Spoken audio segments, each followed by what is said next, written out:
Pasyal tayo sa site mga idol.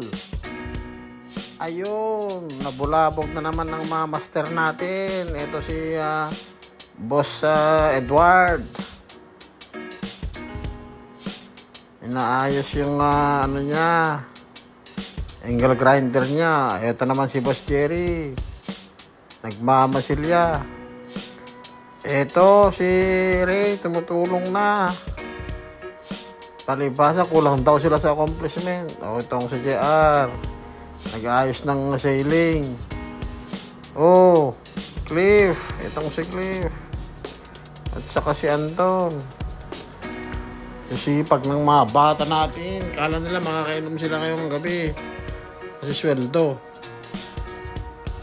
Oh, hi. Mabubutas na naman ang bulsa natin dito mga idol. Sahod day.